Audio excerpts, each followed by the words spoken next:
আসসালামু আলাইকুম বন্ধুরা, কেমন আছেন? আশা করি অনেক ভালো আছেন। আমি আলহামদুলিল্লাহ অনেক ভালো আছি। দেখেন বেল চা বসাই দিলাম সকাল সকাল। চাটা হয়ে গেল, আমরা সবাই এখন চা খাবো সবাই মিলে, মা বোন বেটা বেটি ভাগ্নি সবাই মিলে। দেখেন বিস্কিট দিয়ে ভুজিয়া তারপরে আপনি দেখেন কি কি সদাই ব্রেড সবাই মিলে খাওয়া দাওয়া করা সম্পূর্ণ হলো সকালের। এখন দুপুরে রান্না বান্না শুরু করে দিব। আলু ভাজি বানাবো, এখানে লাউ শাক দিয়ে আলু দিয়ে রান্না করবো মাছ দিয়ে। দেখেন আমি পেঁয়াজ মরিচ কাইটা রেডি রাখছি। আলু ভাজিটা বসাই দেবো, কড়াইটা বসাই দিলাম, তেল দিয়ে দিলাম, পেঁয়াজ মরিচ দিয়ে দিলাম সোমবারে।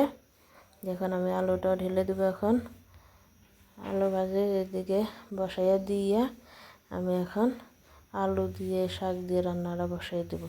কড়াইও বসাইয়া দিলাম, তেল দিয়ে দিলাম, সোমবারে কাঁচামরিচ পেঁয়াজ দিয়ে দিলাম।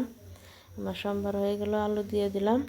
এখন আমি শাকটাও দিয়ে দিলাম, একটু নাড়াচাড়া করে ঝোলটা দিয়ে মাছটাও দিয়ে দিলাম। আমার শাক আলু মাছ রান্না কমপ্লিট। এখন আমাদের দুপুরে এখন পাবদা যে যেটাই বলুন খাওয়া দাওয়া সম্পূর্ণ। বিকালের নাস্তাটাও করলাম চা দিয়ে, 1 কাপ গাখির চা, কিছু বিস্কিট দিয়ে। আবার রাত্রে রান্না বান্না শুরু করে দিলাম। রাত্রে আমি আলু দিয়ে সর্ষে দিয়ে ইলিশ মাছের ঝোল বানাবো। রান্নাটা বসিয়ে দিলাম। সোমবারে কড়াইতে আমি মশলা সম্পূর্ণ দেওয়া কষিয়ে আমি আলুটাও দিয়ে দিলাম।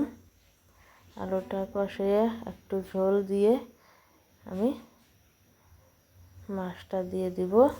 সবাই দেখেন কীরকম টেস্ট হবে বলে আপনাদের সন্দেহ হবে, ওই হিসাবে আপনারা কমেন্ট করবেন। আমার রাতের খাওয়া দাওয়া সম্পূর্ণ। সবাই দোয়া করবেন আমার জন্য, সবার জন্য। আমি সবার জন্য দোয়া করি। সবাই ভালো থাকেন, সুস্থ থাকেন। আল্লাহ হাফিজ।